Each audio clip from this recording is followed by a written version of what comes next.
Hello, hello, hello, everyone. Thank you all for joining us. So now we are going to do installment 3 of the Math STEMinar. And again, I have amazing Black Girl Magic math extraordinaires for you today. So I'm going to bring them on and everyone will introduce themselves. And again, not only are they all math extraordinaires, all of us are graduates of HBCUs. We are all members of the Divine Nine. Y'all see the AKA over there adjusting her sign and going on in the back of her. Well, my picture was sideways. I don't know what happened. We can't have it sideways, y'all. Can't have it sideways. And we are all successful independent business owners or organization owners. So I'm going to go ahead and we'll get started in introducing to you this greatness. So I'll go ahead and start with Miss Tanya Smith. Hi, good morning, everyone. My name is Tanya Smith. I am a college math professor and dean of mathematics, psychology, and accounting. I'm also an author and an entrepreneur. As an author, I wrote a book for those wanting to go into nursing. So this way. Dosage calculations and skill builders. So those of you that are wanting to go into nursing and kind of need a refresh of the basics, you should check it out. And I'm also co-owner of Girly Brand, where we really focus on being confident, comfortable, and just loving ourselves of self-care and self-love, all while we are enjoying our perfectly imperfect curves. All right. Good job. And I have a girly girl jogging suit, a girly brand jogging suit, and it is the bomb. It's camouflage, and the material is amazing. It's amazing. All right. So now we'll go on with Miss Ashley Carr. Hi, everyone. My name is Ashley Carr. I'm a certified middle school, high school teacher by day, but now I work in finance in the education department, so I get to see how schools are funded and how we're learning about the distribution of funds when it comes to schools in urban areas. So much so that with the loss of my sister, with my siblings, I've created a nonprofit called the Tatiana Project, where we're going to inspire the youth of the urban communities to do things STEM. We're going to expose them to different aspects of STEM, gaming, coding, and all those aspects. And hopefully we want to inspire them to move into that direction so that we can have a better representation of us in those fields. Other than that, I'm just working, just being here, and I'm so glad to be here with these ladies. All right. And again, for those of you that don't know, she is the sister of a Tatiana Jefferson, who was brutally taken away from us about a year. Was it a year ago? 2 years ago? A year. Mm-hmm. Just a year ago in Fort Worth by law enforcement. And the Tatiana Project is something amazing. We're teaching our children the importance of gaming. So while we sitting there letting our kids play the games and you think it's not valuable, that is a field that can be very lucrative that we typically do not get access to. So if your kids play games, it's not all bad. That could turn out to be very lucrative. Connect with the Tatiana Project. It's on Facebook. There's the website, the Tatiana Project. Just connect and get the resources that are there. Next, we will go on with my LS, Miss Cynthia Fletcher. Good morning, everyone. How's everyone doing today? I pray that everyone has had a fabulous morning thus far and you're staying safe. I am Cynthia Bernice, independent consultant of paparazzi, jewelry, and accessories, where everything is $5. I am having so much fun doing paparazzi, but my main job is being a math instructor for a community college here locally. And I've been there serving for over 20 years, doing something that I really love. So that is me. Like I said, my business is Bernice's Bling. And again, I do sell paparazzi and everything is, $5. So has been an amazing start of this new year. I had a very great last semester. It's just been a blessing to do both, to have my own business and to serve in the passion of serving students. All right. And yeah, she's my dealer. I got so much paparazzi. I could have all my fingers filled up with rings. I am the paparazzi. So yeah, I got a problem. So now we will go ahead and have Miss Rashonda. Go ahead. Good morning, everyone. I am Rashonda Johnson. I am a math instructor at the University of Arkansas at Pine Bluff. I have served in many areas of higher ed. The classroom, however, is one of my passions because it allows me to stay engaged and entertained by the students and kind of keep our finger on the pulse of what their troubles and what their challenges are. I also am an entrepreneur as well. As Dr. Grayson stated, we all have something else going on. And so I have my makeupchick.com, which is a full-scale beauty and cosmetics line. This is one of our eyeshadow palettes that we have available.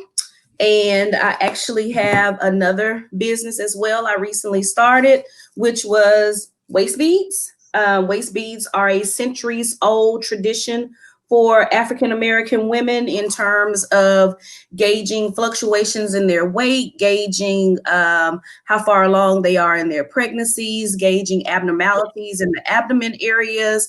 You can also use waist beads to set intentions and goals, or just wear them as body jewelry as you see fit. So they are basically multifunctional, and they are whatever you need them to be at that moment. So I am excited to be here this morning. Pray everyone had happy holidays and are staying safe.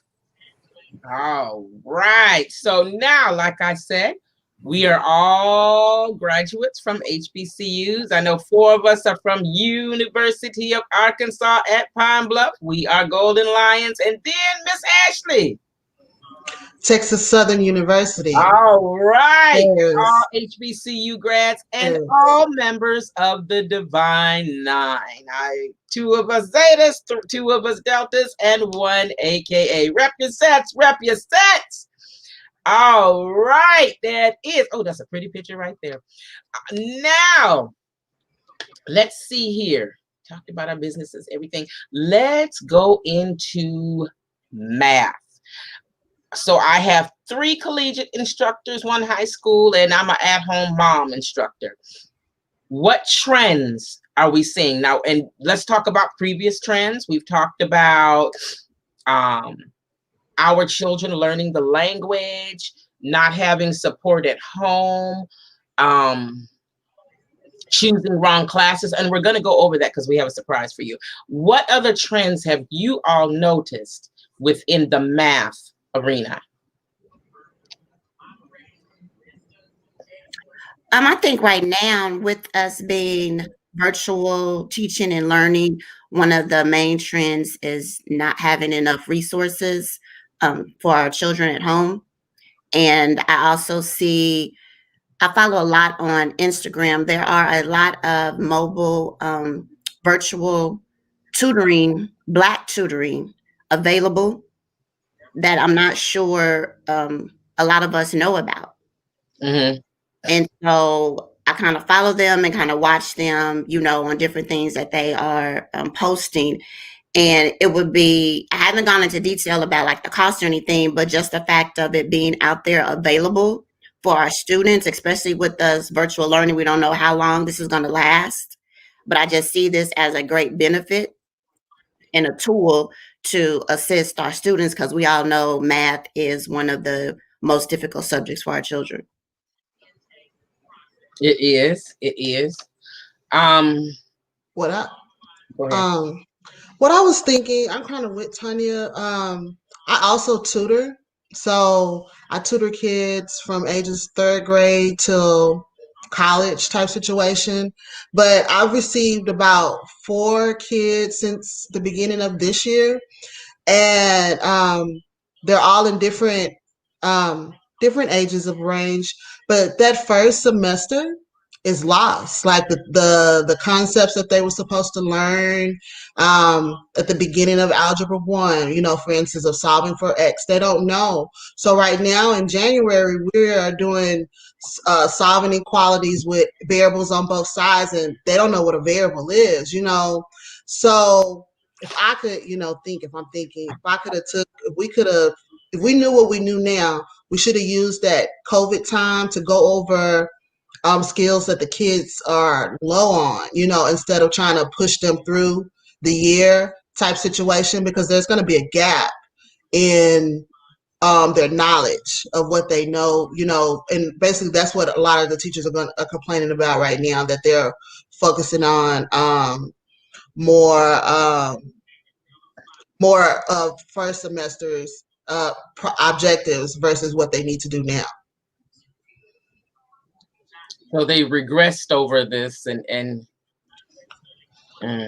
But think about it, y'all. Through the virtual, like we said, parent involvement. A lot of parents, they just let them do it at the computer, and they're figuring it out on their own. And internet issues, I've learned, is a problem based on the areas that you live in, the bandwidth. So think about that. Would make me frustrated and give up not, if the computer is, messing up, everything's virtual.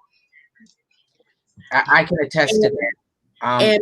And from a collegiate standpoint, one of the biggest things that I noticed over this past semester during the fall semester was the internet connectivity issues in some areas, because believe it or not everybody has adequate internet in their homes. Even in 2020, 2021, some areas are still, struggling with dial-up.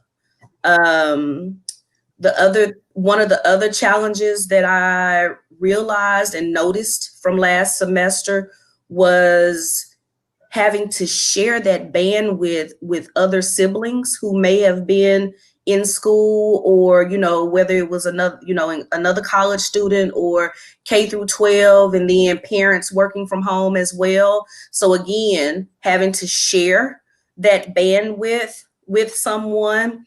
A third challenge that I noticed was students actually having space, and a space that's conducive to learning. Because if you have 3 siblings and all of you all are in school at some level, then everybody is trying to do virtual learning at the same time.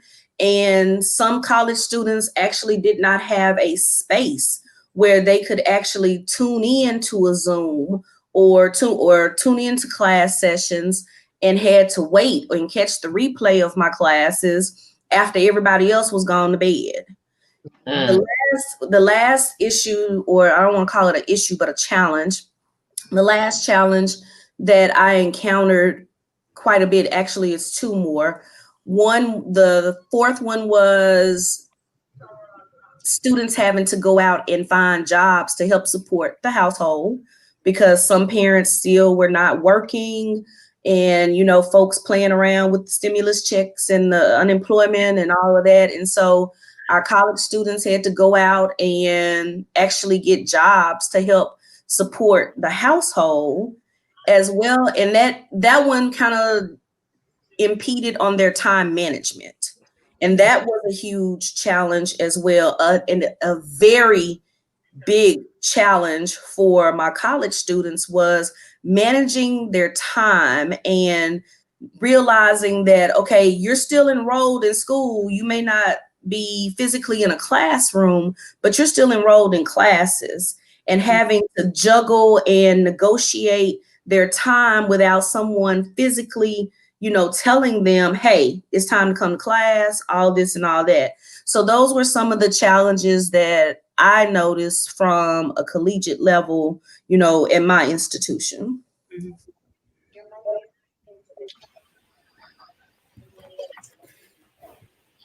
All right, now I'm gonna go ahead and let Cint go, and then I got a lot to say to some of this, because as a parent, I hear you. Go ahead.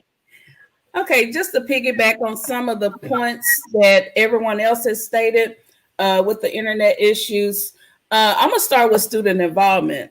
And I think all of that plays a role in all of the internet issues and having space. Students have, on a collegiate standpoint, students always request, we want face-to-face. We need face-to-face, but yet the attendance in the face-to-face did not happen. We want face-to-face, but they're not showing up face-to-face. That was my number one trend that I saw repeatedly.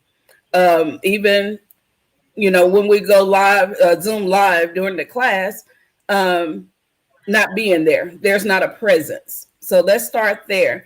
Balance of work and school. So as time progressed, students began to pick up more hours. They were already working, but then some reason they picked up more hours because they felt like they had more time. So that the work schedule impeded the education schedule. Then let's not forget the COVID issue within itself. I had a lot of communication where they had deaths in their families, which caused what? Mental health issues. Now we go into this depression state. And how do we get out of the depression? How do I keep myself moving forward so that I could successfully complete the semester? So that's a challenge within itself, the mental health issues or the mental health challenges that COVID has brought about. Wow. Oh, wow. Okay. So now I'm going to go. We typically have a fifth panelist, Miss Shatoya Parrish. She couldn't make it this time. We miss her. We miss Shatoya. Now, her comment. First semester has been a combination of bridging the gap from what was lost during the initial shutdown. And I believe Ashley already said that too. And trying to teach current curriculum to get them back on track. Also having to teach the parent and the child. And I think the part for me that's difficult there is she teaches third grade. Lastly, student to teacher ratio has increased in some areas. Now, I have to say, I agree with every single thing that you all have said. Good morning, Miss Mackey. So, because I know I typically sub in the local school districts, and I've told them, don't call me to come into that school. Now, during COVID, I will not go physically to a school.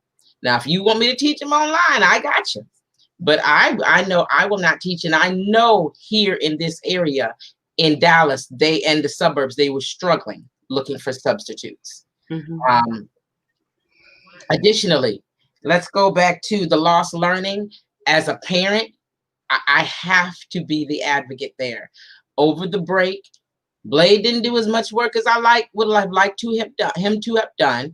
But for instance, he wanted to open a Christmas gift early. Well, you had to get past the math quiz to do that.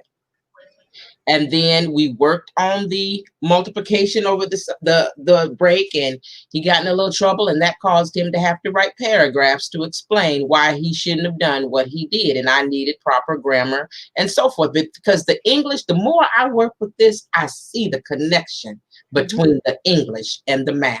I can do math, but you throw a letter in there. But it's the same way with Blade. He can do the math, but you throw words in there. And so the tools that he has, I created a couple, and then we have a magnificent one we've created.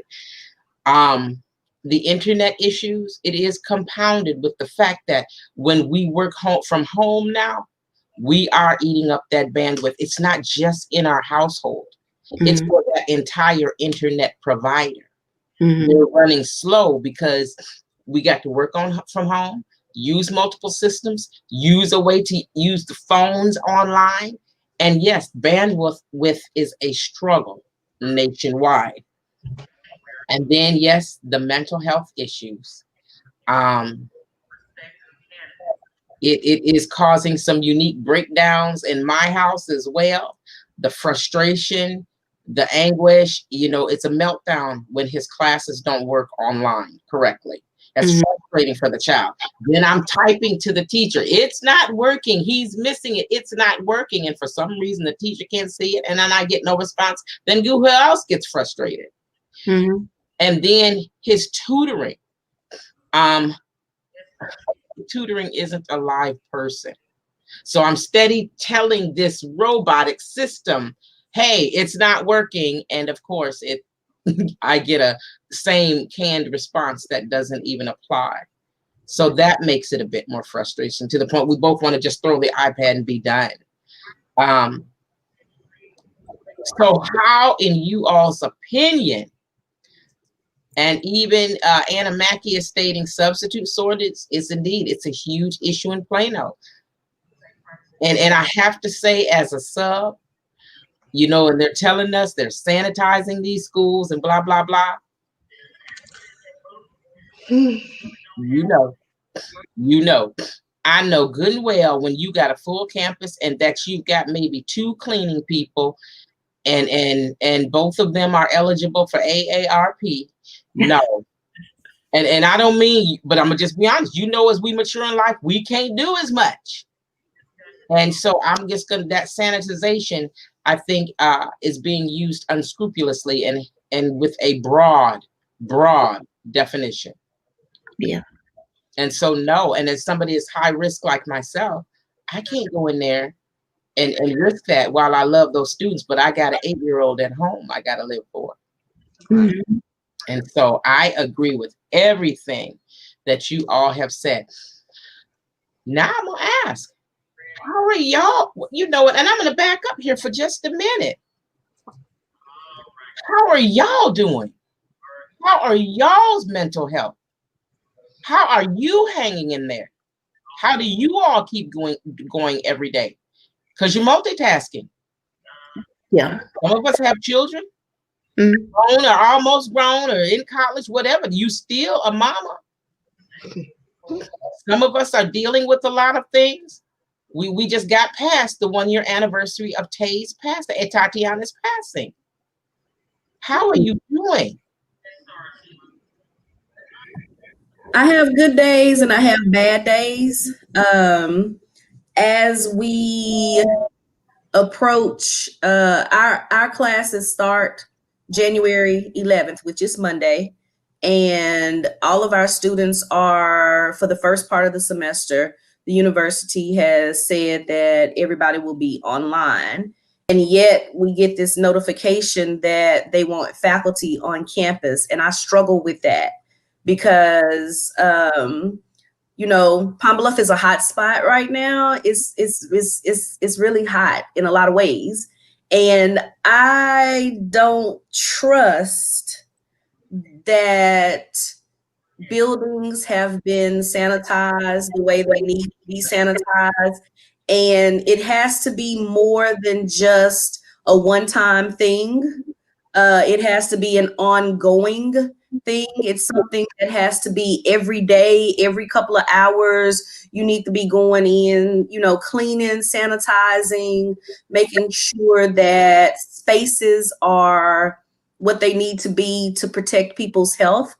And I struggle with that right now because you want to keep students safe, but I don't feel as if my safety is important because you're asking me to come on campus and you're asking me to sit in a building that may or may not have been cleaned well. And so I have some struggles with that.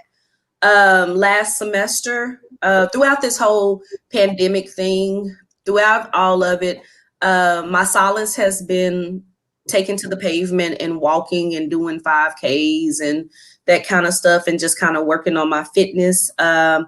not just for weight loss purposes, because that was really the furthest thing from my mind. It was mainly to get my anxiety down, to pull my anxiety levels down. And so it's a day by day thing, but going through it, on the days that I need to sit with my emotions and sit with my feelings, I allow myself to do that. And I don't feel guilty about doing it anymore. I acknowledge what they are. I allow myself to feel what I need to feel for as long as I need to feel it, which is usually about 2 to 3 days sometimes. Feel what I need to feel, and I keep moving. And because I have to keep going. So, but keeping going doesn't mean that I don't recognize the anxiety, the tension. I don't recognize the grief around me. I don't recognize that other people are suffering or anything like that. It just means that I recognize it, I acknowledge it, and I address it as it is. And that helps me to navigate it better. So what I will do quickly is because the reality of it is, this is trauma. Mm-hmm. Having to turn on a dime like this and do what you have done for years, all of a sudden forcibly different. That, and then looking at what's going on, looking at the mess that happened, what was it, last Thursday? Wednesday? This is a traumatic time for us, even outside of education. Mm-hmm. And it's hard to keep going. And I'll just interject right here, Shatoya. Normally, again, she's on screen with us. Some days you have to smile to keep from breaking.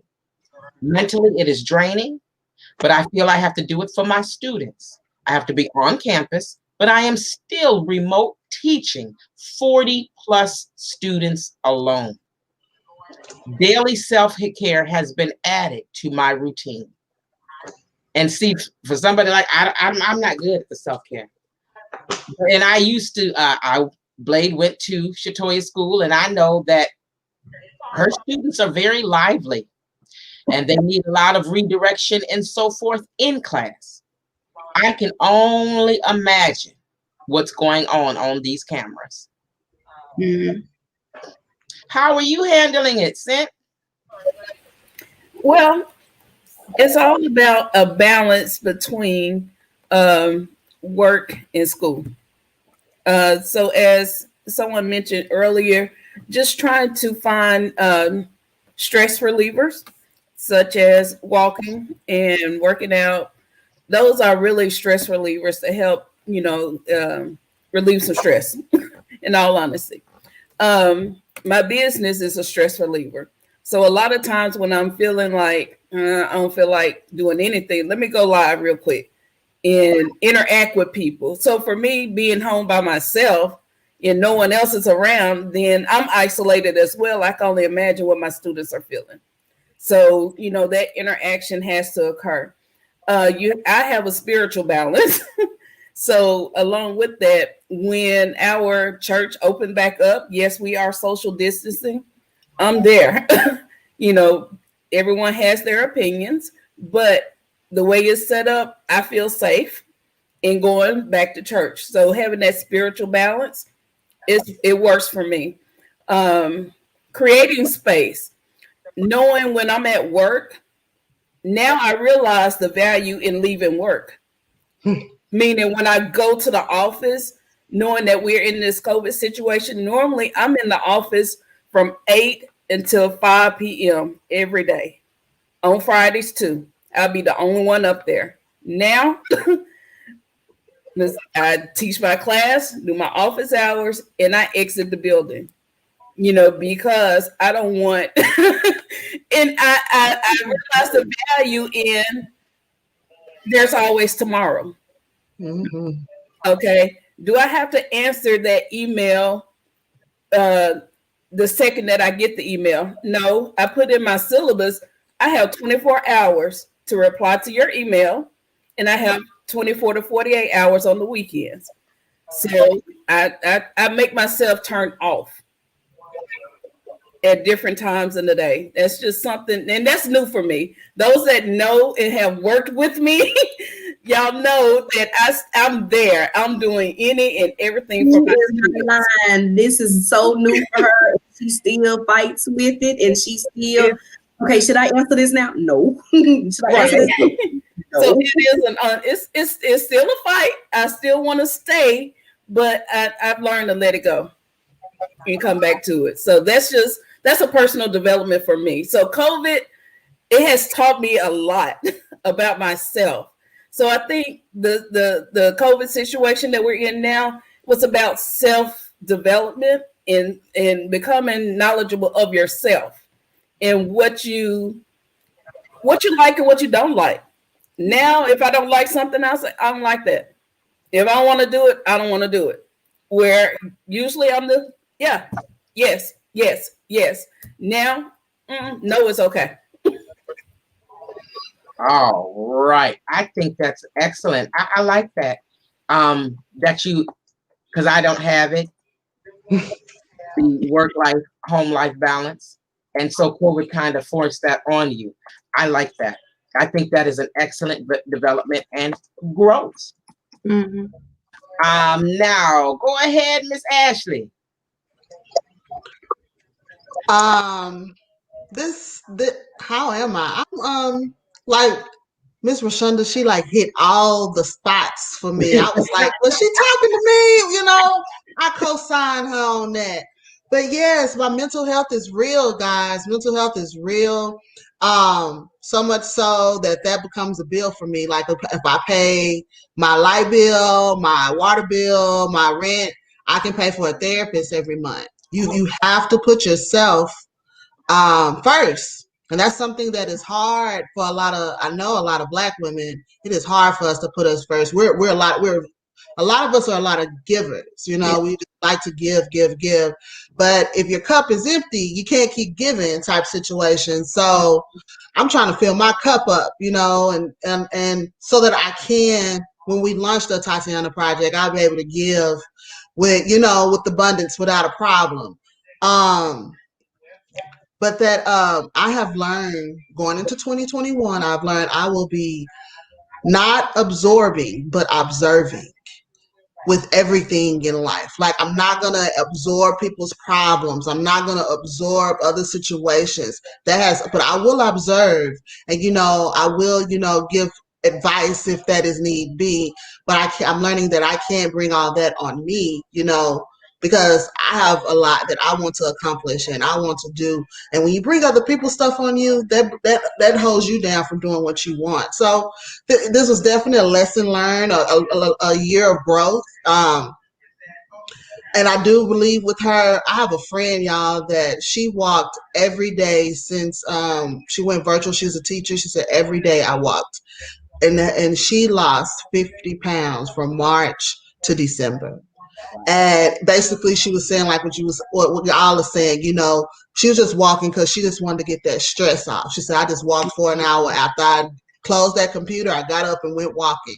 And I was like, you're right. You're definitely right. But the key is that consistency. We have to always put ourselves first, no matter what. Yeah.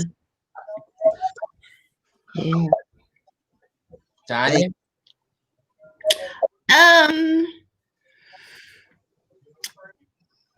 It's just, I start coloring and doing puzzles. I mean, I know that sounds like so first gradish. No, that's a stress reliever. But I started coloring and doing puzzles. I should say again, doing puzzles was like is one of my mom's like favorite things to do.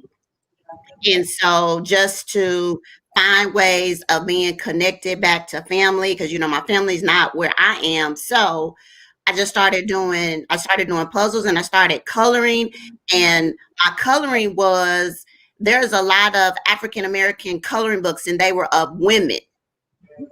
So it's empowering Black women coloring books. So the pictures that are in there and then the affirmation of words that are in there, it just did something to my spirit because I've done online and virtual teaching for I don't know, what is this, 2021? So probably like 17 years now. So this transition was not something new to me because that's just what I've been doing. But what was new to me are teaching the students where this virtual learning is new to them. Mm. So that's like on a whole different realm. So as I tell educators all the time, in order for you to be an educator, you have to be empathetic. There has to be, you have to have that bone in you. Yeah, you're going to get all of those excuses because we used them when we were students. Every excuse that has come to me, I probably used it. So there's no excuse that's new to me. However, this world and this environment is a little different. So some of their stories may be true. Some of them may be, I could have sworn you used this one like a couple of weeks ago, this same excuse. But it's really not, I feel like it's not my place to judge it. I just have to do my part. And my part is making sure that they are successful. So just like Cynthia, I've learned to turn it off. Turn it off. When it comes this particular time, 5, 6 p.m., just turn it off. Not wanting to respond to every email. And I also added it in my syllabus. You get a 24 to 48-hour response. But if you send me an email on Friday, you're not going to see nothing from me until Monday. I'm not responding over the weekend. I agree. Because we all need that break. And just like Dr. Grayson, as you are a parent at home, I feel like you and other parents, like just like we separate ourselves, like when it's time to shut it down, you and your child, we shutting it down. We're shutting it down. We're gonna do something to break away from this, to clear our mind, because our kids, I mean, they still need that recess time. Mm-hmm. They still need that recess time. So just like we need that self-care, our children need that self-care too, whatever it may be. They need that time. So again, coloring and doing puzzles is my self-care. And so I bought one of those coloring books and I gave it to one of Blade's other teachers for Christmas, for her to start using that as well. And let me interject this right here. We giggled when Tanya said she does puzzles and everything, but puzzles are actually great critical thinking skill activities. Mm-hmm. Whether it is a word puzzle, a math puzzle, or a physical, jigsaw puzzle that you have to turn the pieces, manipulate the pieces, and put it together or whatever. Those are excellent critical thinking activities that parents and students can engage with one another at home. They really are. There are a lot of things that we do that we don't associate with education because it's fun, and folks think that education is not supposed to be fun, but it can be. And coloring and puzzles and all of that really are good activities that parents and students and their children can participate in together, that not only enforce critical thinking, but give them, like Tanya said, their recess time, that family bonding time. Mm-hmm. And children learn through play. Yes, they do. Yes, they do. Mm-hmm. They learn through play. Eve, Barbie and Ken having a healthy relationship will teach them. Mm-hmm. Just make sure Barbie got an afro. That's all we ask. All right. So now I'm going to look at the comment from Miss Anna Mackey. As a hybrid teacher who returned to the school September 2020, it's a conglomerate of feelings that range from optimism to uneasiness. When feeling unhealthy feelings, I simply reset and proceed with passion and purpose. And that's the good thing right there. But then I need for everyone to take the time to realize that you are having unhealthy feelings. Yes. And I think that's the first part. You have to acknowledge it. You have to, that's part of sustaining your mental health and, your self-care. Dr. Grayson, you said self-care ain't your thing. You struggle with the self-care, but self-care is more than just burning a good candle or taking a hot bath. It is acknowledging the feelings of uneasiness or anxiety or even joy and excitement that you are feeling at that moment. So let's not disregard the mental health element of self-care. Mm-hmm. So while you say that you are not good at the self-care, you may not be good at the physical self-care aspect in terms of giving yourself, 5 minutes to just breathe, but you are probably well aware of the feelings that you have at any given moment. And that is self-care as well. Yeah, I like that. You have to define what your self-care is. Exactly. What does that look like for you? Yeah.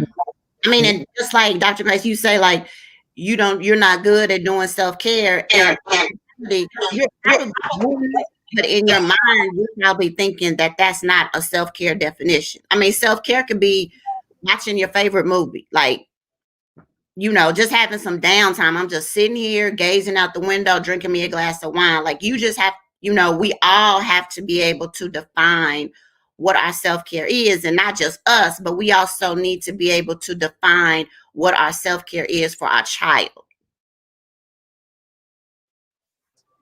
Absolutely. For me, self-care is having the ability to say I'm tired and to go lay down during the day. Yeah. And that is hard, because to me, I also will sit there and beat myself up. Why are you laying down? And you got stuff to do. Mm-hmm. And that's the hard part. Like Cynthia said, in growing the ability to say, it'll be there tomorrow. Mm-hmm. And that was really, it's still hard for me. I still will lay there and be like, why are you in this bed? Yeah. But as we mature, and we have to listen to our bodies, or else our bodies will find a way to get our attention that we really don't want it to get to that point. Yeah. So if you feeling like you need to lay down, and that's your self-care for 10, 15, 30 minutes during the day, allow yourself that. And then you'll be surprised at how much better you'll feel once you get back up and start back on whatever you're doing, because you allowed yourself those few moments just to kind of disconnect from everything and provide that clarity for yourself. Yeah. And as an instructor and as a parent, you also need to be able to know when to take a break. When you see that your student is getting frustrated, especially with math, you need to be able to recognize, okay, let's take a pause. Let's do something fun, and then let's come back to this. So the same thing as, parents were parenting at home, teaching at home. You see that frustration. So then you getting frustrated. I think you had talked about this, Dr. Grayson. You need to be able to, okay, you know what? Let's switch gears, and then we'll come back to this. Because when you're both frustrated, even as adults, we cannot learn, we cannot comprehend when we're frustrated. That's true. So you have to be able to recognize when to take that break and then when to come back. How are you all handling frustration from the parents? Is it coming at you, or do you see it? So on a collegiate level, it's kind of like a hit and miss, because on the collegiate level, you're really not supposed to have any type of communication with the parent, because on the collegiate level, it's just you and the student, unless, they sign a form that says you can discuss the students' grades or anything academics with them. But I have come across some frustrated parents, and to keep my sanity, sometimes you have to just be like, well, this is the policy and procedure. Unfortunately, I'm sorry that you don't agree with that. However, if you want to take it to the next level, you please feel free to speak to my administration, because I have to learn how not to get intertwined into all of that. Mm-hmm. So to keep my sanity and not be upset, this is what I do. This is, this is my pay grade. This is what I'm responsible for. My pay grade doesn't allow me to go to do all this and that. So with that, are your administrations backing you? Because that's one key thing I have always seen in education. Are your administrations providing you the support you need? I don't know if y'all can answer that, but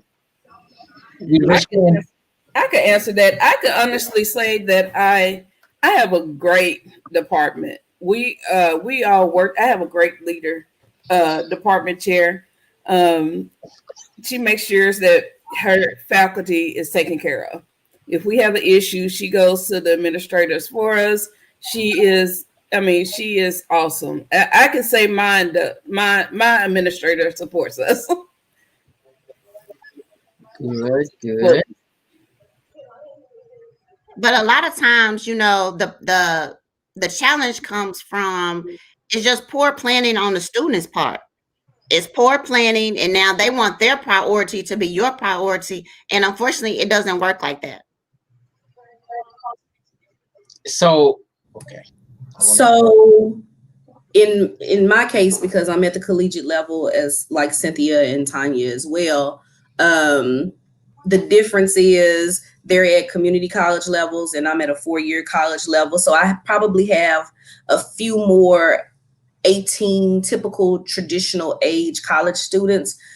Challenges are still the same, regardless the age. Challenges are still the same. I very seldom, very rarely, prior to COVID, had to deal with parents.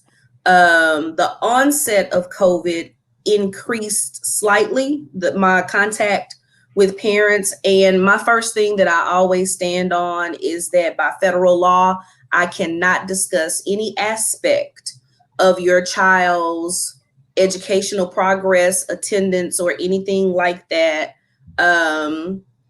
with you unless your child gives written permission.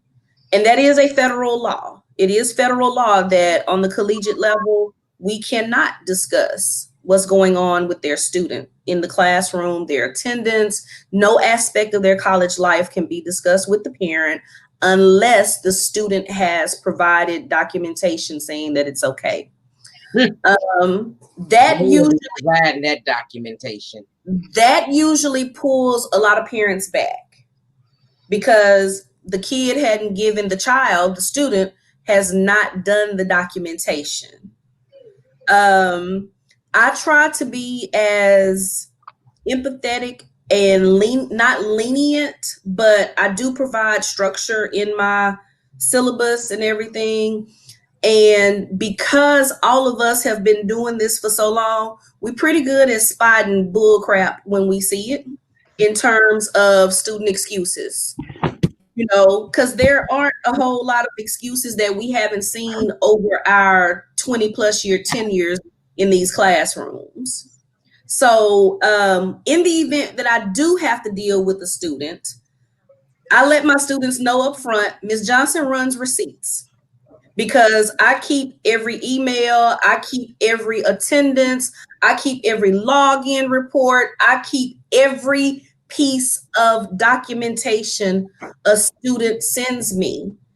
And I let them know, Ms. Johnson runs receipts. So when you go or when your parent contacts me or when you go and want to, you know, complain to my chair, my dean or whatever, just know I'm coming with all this documentation and that the burden of proof against this documentation is going to be on you.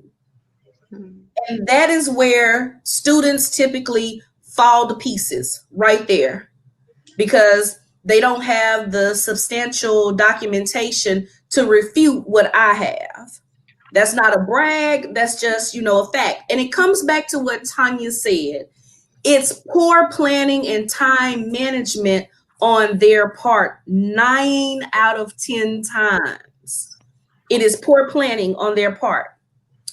And I will even say sometimes it's poor planning on the parents' part for K through 12 students, because at the end in December, we got hit, you know, with tutor requests at the last minute. Here you are, your child is getting ready to take, you know, this 9 weeks test or whatever. And all of a sudden for like a week, I was getting text messages. Hey, can you tutor my kid? He got a test coming up. No. So that's poor planning. You knew your kid was going to have to take a test, prior to now. So you waited to the last minute, and that's poor planning on the parents' part at that point. So, dealing with parents, not typically my thing. I'm sure Ashley has had more contact with parents than any of us since she is in K through 12. But it's, I have ways in which, I handle it on my level. Well, what I've learned is that students will not log in all semester, and then at the end of the semester, it's say why they failing, or what can we do to make them pass, or this situation like that. But as Shonda said, I keep receipts. And I also, I'm teaching my students, that you need to start keeping receipts when you're dealing with business and things like that. So when things come up, you'll have it already together. I said, it's nothing personal, but this is a job that I have to do. And this is part of what I have to do. We're not trying to make it difficult. We're just trying to get you to understand that you have to show up. But what also I've learned when I started talking to kids, because you have to understand why, you have to start figuring out why they wasn't logging in, or why, what is going on. Some of them didn't, we only had one computer because, the school only gave one to the per family type situation. So if little brother got to move on, get on, blah, blah, blah. So now we're fighting over time. Also, parents had to go back to work. So older siblings had to start watching younger siblings. So now they're not, focused on their class. They're also being a babysitter, making sure things are okay, feeding them and things of that nature. But they still have to get up and do our work that we're asking them to do. So, the time management, I had a couple students that they were happy to come back. They want to come face to face because they were tired. There was so much responsibility on them of being at home. So we have to look at that home environment to understand, why they're not logging in. And I've heard a parent on tutoring say, "Why are you sitting over there on that computer? You need to get up and do something." And the child said, "I'm in class." So some parents don't even recognize that the computer is a tool for learning, and not just they're on there doing YouTube or TikToks and things of that nature.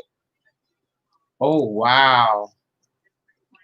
So I would see that they think the child over there just playing, but to me, I don't understand the parent that doesn't know the child's schedule and should know that that's what the child is doing too. Because I know Blade's schedule, get him up. Did you go log in? All that good stuff.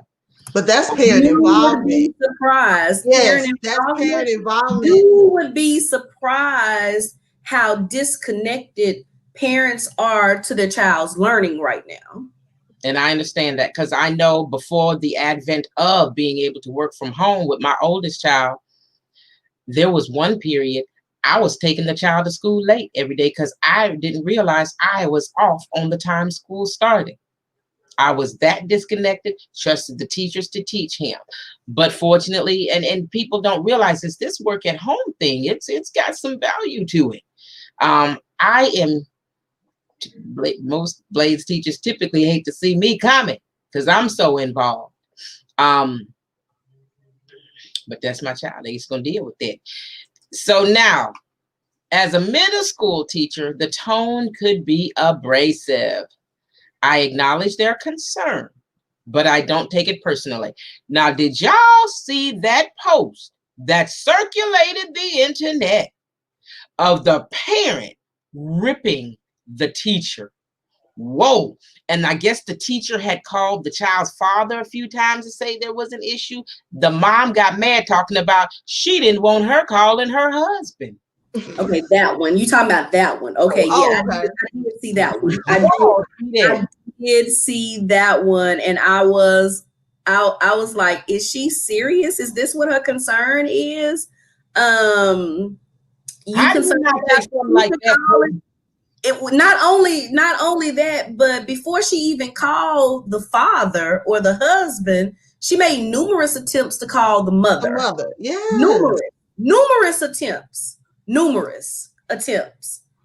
And then it took her calling this woman's husband, the child's father, whatever the case was, for her to get a response from the mother. And the response was, don't be contacting my husband.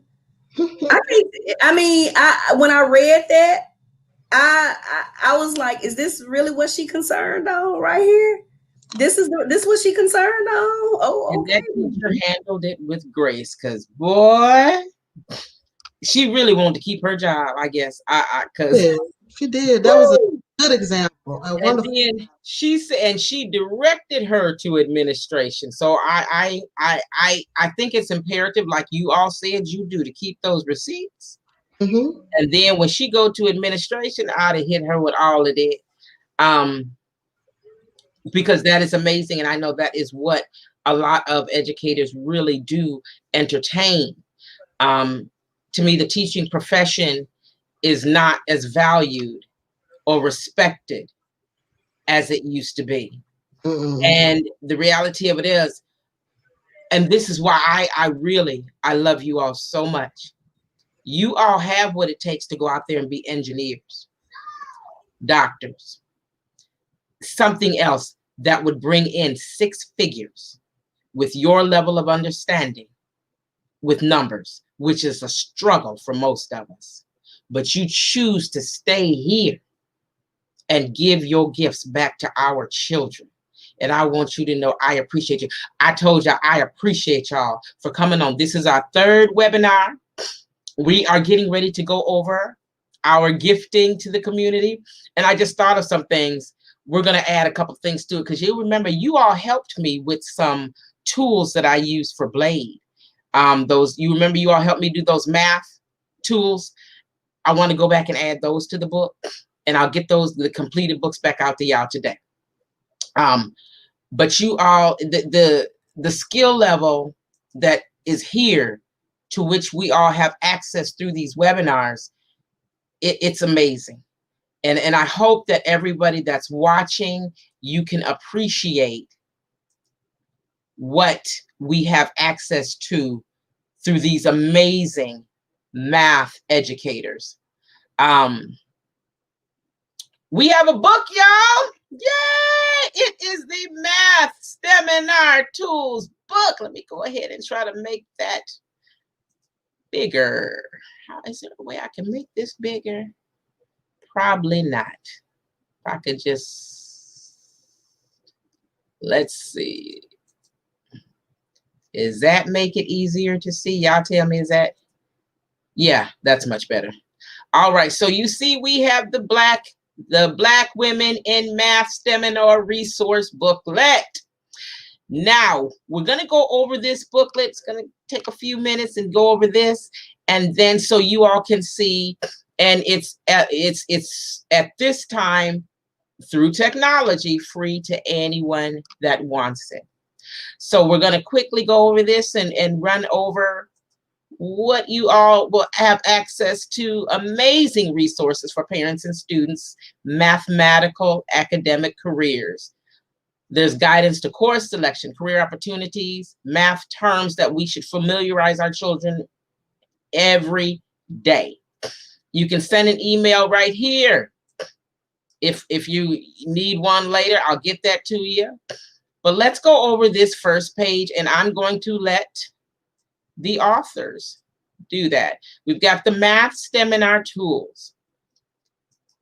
Here you all get guidance on academic course selection. I'm going to I know Tanya and Rashonda were very adamant in this area and giving recommendations towards math course selections, because you do not want our kids taking unnecessary classes or classes that will not truly benefit them. So I'll let you guys go ahead and take that. So I'll say that I really like this form, basically because, as you stated, we don't want our students taking, I'm not going to say unnecessary courses, because I believe all of these courses are necessary, but we want them to focus on the path that will guide them into the direction that they're trying to go, whether that's the STEM path or the non-STEM path. And I don't know if that's really talked about on the, I would say, the high school level, the difference between the STEM path and the non-STEM path, so that when they do reach the collegiate level, they will understand the language that's being taught to them. Because I don't think the STEM path and the non-STEM path, I honestly don't think that conversation is really had until they get on the college level, which I feel at that time is kind of too late. You know, they should already know the difference going into their collegiate level, so they'll know which classes to sign up for. Now, granted, college algebra is a course that is for both paths. It really, you know, it kind of doesn't matter which path that you're going. But as far as when you break it down and get into the specifics, if our students are aware of the different paths before reaching the college level, then I really feel that their success rate would be a lot better. Let's make sure to define STEM path versus non-STEM path. And let me add to that. I don't think the conversation with babies who look like us, I don't think STEM, the conversation of STEM is being had at all in middle, and it really needs to start in middle school, because, you know, those credits start counting in the 9th grade for you know, students to go for ACT and everything. But I don't think the conversation of babies who look like us going into STEM areas is being had anywhere, to be honest. I think students come to college thinking that they, you know, sometimes knowing what they want to major in, and then they change courses once they realize what's required of them. So this academic course selection tool is extremely important, because it gives that student who says, oh, I want to be a biology major, it gives them, you know, a kind of preview of, okay, biology is STEM. We first have to know what STEM is. Biology is STEM. And these are the classes that are the math classes that you're going to be required to take, in addition to whatever other science courses you'll be required to take. And I will throw one very interesting fact in here that I found out the other day, is that criminal justice in the state of Arkansas, our Arkansas Department of Higher Education, is now considering criminal justice an actual STEM area, because they are now integrating forensic science into the criminal justice curriculum. So it is now going to be classified as a STEM subject. Wow. Enough, which has, you know, criminal justice has traditionally been a social science. And so, but now it is going to be categorized as a STEM area, because it's integrating forensic science into the curriculum. So how about that? So Dr. Grayson, if you could scroll down a little bit. Yes, ma'am.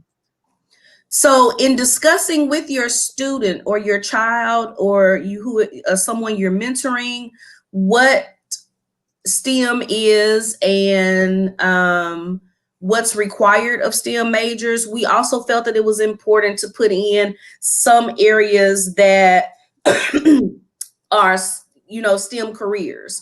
You know, when we say STEM, science, technology, engineering, mathematics, the first thing, particularly with math, that people say is, oh, math teachers.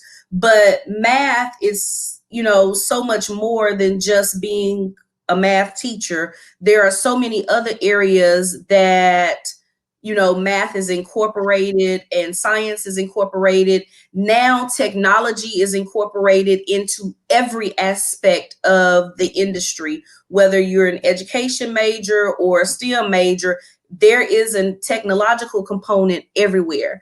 But these are some of the careers that actually do require a STEM degree. And now, Dr. Grayson, you might want to go in and add forensic science in there too. Wow. Okay. Let's do that while we talking about it, because I'm going to add some other things too. Like I said, it didn't dawn on me. You all helped me with awesome tools for Blade, and I need to add them there as well. So criminal justice, I think that's great for a few reasons. I think one of the greatest reasons is because I have to be candid in that today in law enforcement, I think more education would be great, and to make it a little harder for people to get into the field, you could possibly weed out a lot of the issues that are currently in the field now, if it took a little bit more to get there. So I think that is great. That is great. So now, there is an email address rolling at the bottom. If you would like a soft copy of the booklet, go ahead and send a quick email there. So now these are the careers that requires a STEM degree. We're going to add, what did we say? Criminal justice is what we're adding to it? I would criminal justice or forensic science. I would put them both, because isn't forensic science a part of the criminal justice? Yes, some areas, and again, that's in the state of Arkansas. I cannot speak for what other states are doing, but I found that out a couple of days ago, and so we could probably say criminal justice / forensic science. And I think that's what we will do. And so I've gone on to as well down to the next page. We see the careers that do not require a specific STEM degree. And again, STEM is science, technology, engineering, math degree. And there's a lot of them there. If one of you want to expound on some of these, they make good money. The author of this went and actually got the actual potential income for these non-STEM degrees, so our children can still make money, even if, without math. And I think some of the careers that we have listed here fall under certifications or going to a trade school, which we talked about in, I don't know if it was our seminar 1 or seminar 2, but I know we talked about what's not talked about in our homes. We always stress in going to community college or going to a 4-year university, but we never talk about our children going to a trade school to get a certificate, which, as you can see, they have a nice potential income. Mm-hmm. So that's also another alternative, another conversation that needs to be going on in our households with our children, for those who may have an interest in one of these areas. Exactly. College isn't for everyone. And that's just what that is. School isn't for everybody. I'm going to tell you, if I hadn't gone to college and was willing to get my hands dirty, a mechanic, they are so valuable, and they can ask for what they want because you need your car. Airplane mechanics, all of that. So now we're going to scroll on down to the next section, the valuable websites. So these are websites. I will let them go ahead and expound on these. So a lot of these websites are very beneficial, not only to in the math curriculum, but also, they have English on there. They have science on there. So these are valuable websites for the entire curriculum. Some of them are free, some of them are not, but mostly all of them have supplemental resources that you can use with your children. Great. And we're probably we're going to come out with a second edition eventually of this resource, and I'm sure by then we're going to have other additions for websites. And what I'd like for us to do is pull together the tutoring sites, and specifically those tutoring sites that would provide leadership and guidance provided by those that look like us. I really would like for us to do that. Mathematical terms. Well, I think you said when we first started that you really saw the value between reading English and math. I think you said that at the very beginning of our seminar. And so we decided to put some of these terms together. Of course, there's more terms out there, but these are, I believe, some of the more basic and common terms that are used that we believe should also be used in the household, because one of the challenges is a lot of our students are not familiar with the terminology, which is where the struggle comes in making math so difficult. Mm-hmm. And, you know, worst case scenario, you always fall back to your definition. You always go back to, okay, what does it mean when we say integer? What is an integer? What is an integer, and how do we use that? How can I integrate that into a term? I mean, into a sentence and everything. How can I, if I look at the definition, can I find an example of an integer somewhere around me? And to me, you know, I stress definitions in my classes because they are that foundation for your thinking and your learning, in my opinion. So I stress definitions quite frequently in my classes. The other thing is with those definitions as well. Oh, I just lost my train of thought. That list that we've provided is a comprehensive list. It's not subject specific in terms of these are not just algebra terms. There are some geometry terms in there. There are some statistical terms in there. So it is not, you know, math class specific.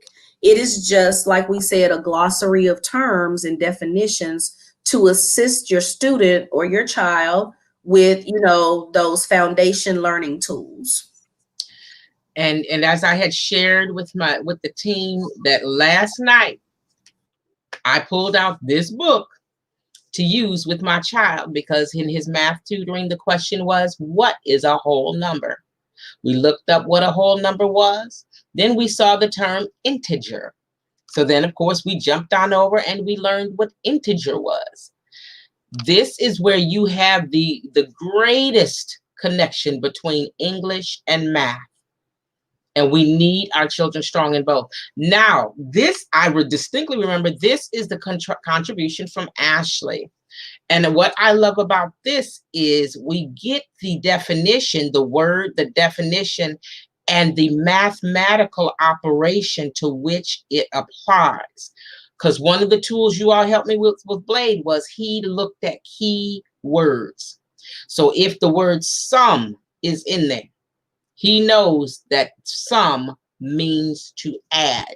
And that is important, and it is beneficial to students from elementary to, you can go to graduate school. You learn in nursing and these words in there, you can use this as a resource.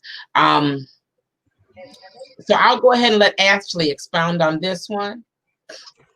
Well, thank you, Dr. Grayson. Yeah, basically, that's basically what we all decided, that would be something to collaborate, is understanding that the regular words that we say can equate to mathematical terms. And also when you're breaking stuff down, because I'm learning that when you, especially, let's be honest, in middle school, high school, majority of this is all about standardized testing and making sure that they pass those things. And the thing of it is, the kids can do the concept.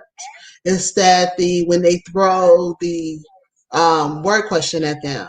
So now we have to understand what the word ratio means and what's an inequality and things like that. Or best solution to the answer. And you're like, what? What does that mean? Well, which one is the answer? You know, that's basically what, you know, they're saying. But because of the way the words are arranged, so our goal with this was just to make sure that if they see certain words, they'll know, okay, that means to add, you know, that means to subtract, and they'll be able to break it down much better. All right. And that's important because, like I said, for Blade, he will get the math, but you throw some words in there, it goes bad.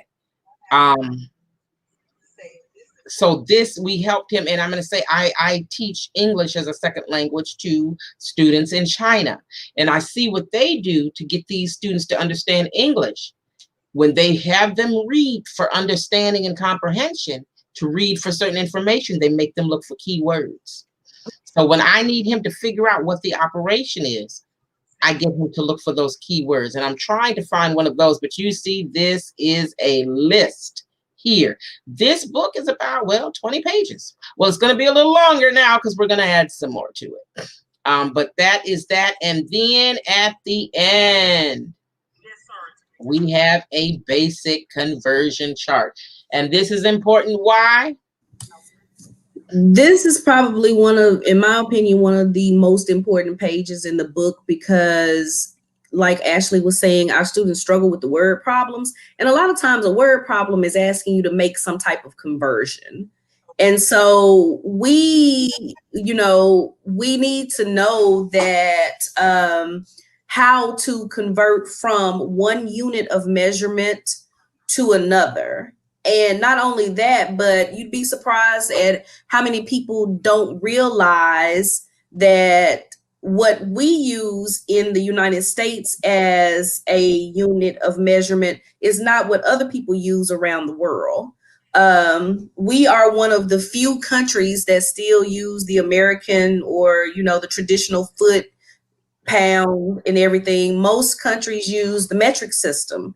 And so this is an element that I teach in my quantitative literacy class in terms of how to convert from the English measurement system, which is what we use in the United States, to the metric system. And even though we see the metric system all the time, we don't recognize it. For example, if you have a drink, a Coke, a bottle of water or something, where it says down here 18 fluid ounces, in parentheses, it gives you the metric unit for that.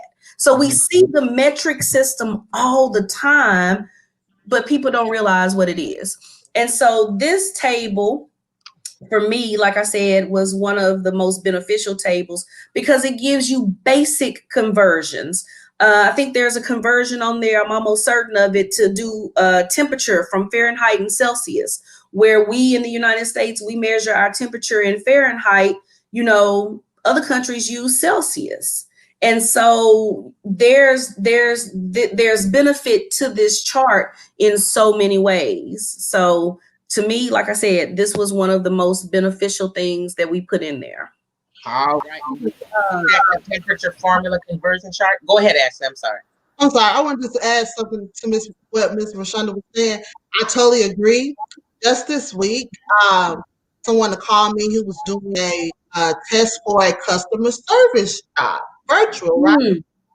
They had a question, and I was trying to look it up real quick, and just to show you that it's not, how they'll say, oh, you only get to use this when you're in school. It's not that. So here's the question. It was like, you should average 360 seconds per transaction. If you worked 26-hour shifts this month and met your goal, what is the total number of transactions you make? So you have to know that, I got to go from hours. I got hours. I need to multiply that. Then I need to change those hours to minutes. Then I need to change those minutes to seconds. Then after I've done that, now I need to divide it by the total number of seconds. But they were totally lost. And I appreciate them for calling me. They was like, girl, I know you can help me. But those things still matter after high school. I'll give you another example. With all of this Bitcoin, I think. Bitcoin. Bitcoin. that is a conversion. That is a dollar. I mean, you're converting dollars to Bitcoin.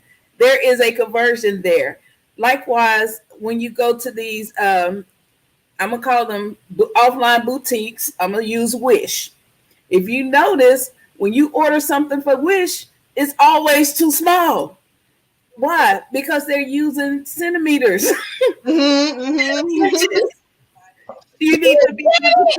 Yes, that's why your stuff is too small. Those are centimeters. You use inches. You need to do some conversion to make sure you're ordering the right stuff. That's my 2 cents. Oh, that's why the stuff be too small. Oh my. So when people say that where am I going to use this in life? Where am I going to use algebra and all this math outside of the classroom? Well, now you're seeing that it really is all around us in everyday life. We just hadn't recognized it. And like Cynthia said, these online boutiques, yeah, you got to do some conversion, because what if something comes in size 29 centimeters, you probably not a 29 centimeter. You're probably not a 29 centimeter. And so you got to convert that into your actual size. But I love it because, yeah, Pam, that's why I wish everything's so small. Here's another one. I bet you 90% of America don't realize that. And boy, they go in on Wish on the internet. Oh, so that is good. And now I want to go back to Ashley's friend that's going to work in the call center, I guess, is a customer service call center kind of deal. Yeah. Your bonuses are based on conversion. You need to know how they're calculating in order to know that you're getting all your money, and that what you are going to get. So yes, you definitely want to look at that. One other thing we want to show, and then we will go ahead, and if there are any more questions, we want to definitely answer questions, and then we're going to wrap it up. I want to show one more thing, because these are tools that are going to be added. And this is the ones that one of the ones that you all helped me with Blade for the elementary parent. And so this is a math tool for elementary, teaching odd and even numbers. We're teaching them to do the equations, math symbol. Y'all tell me if I got any of the language wrong. I'm going to change this. This is an old one. We're going to get rid of that carry the rod, because his teacher at that time, and let's step back on that for a minute. We definitely want to make the learning applicable. When it came to carrying numbers, she told me to carry the rod and chop it into cubes. We haven't figured out that quite yet. But when this crew right here told me, tell him to borrow from his neighbor, he got it. The language and applicability means the world. That teacher doesn't look like us. So that was something that would be changed before this is published. Terminology, sum, difference, least, greatest, his keywords. I gave him an entire keyword chart on this one. Subtraction keywords, addition keywords. Expanded form is something they all look at, and so forth. But that's just one tool they helped me with Blade. I will be adding, there's 2 of the tools we made like those. I'm going to be adding those to the book, and the additions we're going to make today. Get that updated, redone, and get it sent out. All of the authors of the books will have soft copies. So if you know them personally, want to go to them personally. Now, if you need a hard copy, because I do have a hard copy. I love it. I love it. I love it. And so, because this is much easier for Blade to look through, and we can write on it, mark it up, all that good stuff. You can email me for that. Cash at me $17.50. You're only paying for the cost of the book and shipping. We're not making any money off this because we want you to have it. If you know of a parent, if you want to donate, just donate and tell me, hey, I want to buy a parent I know a book. Tell me, and I will let you do that. And then I will go to these educators and ask them, do you know of any parent that needs a book? and we'll get the book sent out to the parent. A lot of us are going to. A lot of us, it works better. I guess I'm old school. I really would prefer a book, like I said, so I can write. Even when I'm reading, I don't like reading books online. I want a book, so I can write in it and, know what I've written and what I've learned. So I'm putting this here for you, my Cash App. And if you want to donate to give a parent a book, we will do that. Now, we have a question. We've moved around a bit and my kids have missed some foundational aspects of mathematics. I'm actually getting ready to sign them up for tutoring. Do you have any recommendations for an 8th and 10th grader? Anybody? So what I will recommend, and I'm gonna see if I can post them in the chat before we sign off, but there are a lot of African American virtual tutoring that is available.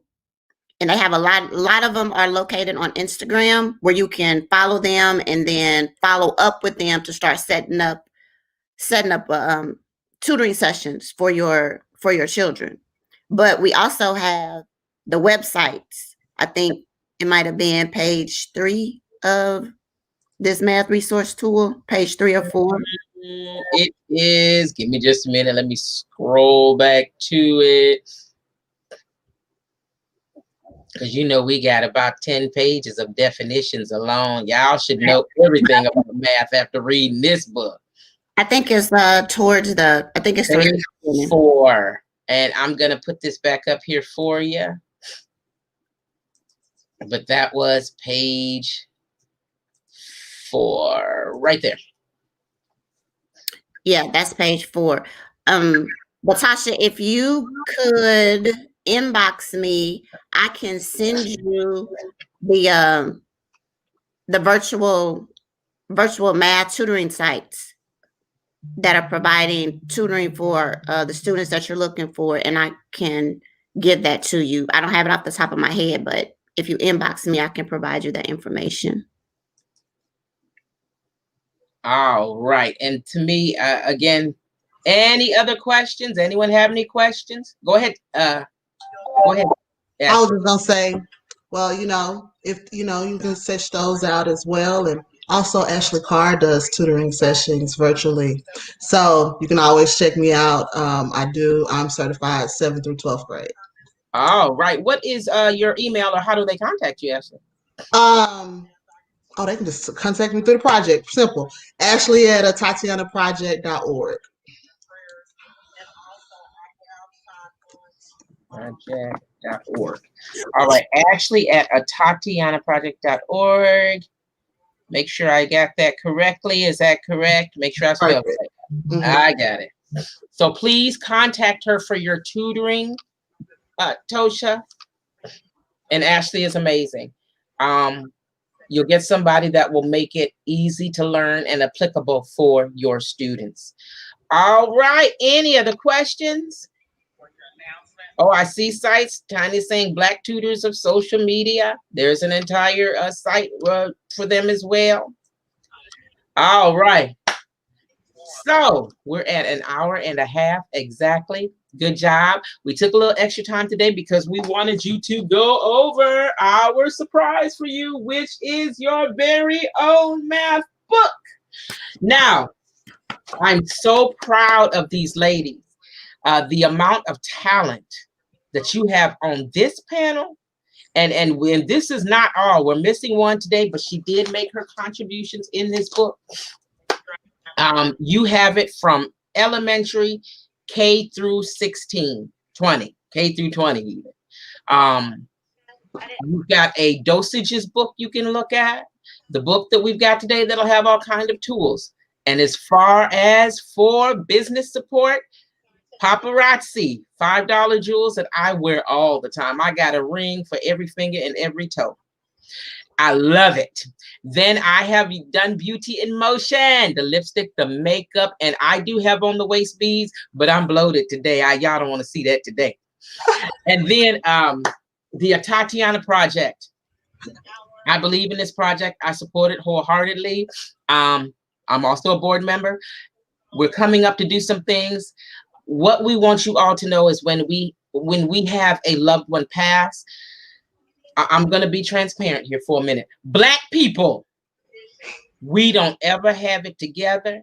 Let's stop this making folks argue, leaving this stuff out here for the state to grab it. Because here in the state of Texas, if you don't have it willed, if you own half the house and you pass away, instead of the other person that has the other half getting the house, Texas gets that half of your house. Get your affairs in order. I'm working with the Tatiana Project and a major insurance providers to give free will kits, get estate planning, child safety kits, all of that. Then we have Girly Brand. Tight clothes, y'all. They nice. Y'all support her. And the clothes are genuinely nice and they worth it. Excellent material. I love it. All right, and we worked on everybody. I am the director of Collective Activism. We are a social services organization helping victims of police brutality, and we just within the last week or so, well, actually, as of December 17th, are an official nonprofit. So we want you all play this video. Please share it amongst educators, amongst your family, and reach out to the email address that was scrolling and go ahead and request a free copy of the book via email. If you do want to purchase a book, I'll send you a hard copy. It will be $17.50 because that is the actual cost of the book being printed and bound and sent. All hearts and minds clear? No more questions and comments? All right. Thank you, ladies. Thank you. And we will most likely be doing this again. You all have a wonderful day. Stay safe. Wear your masks. Get tested. We love you. Y'all be blessed.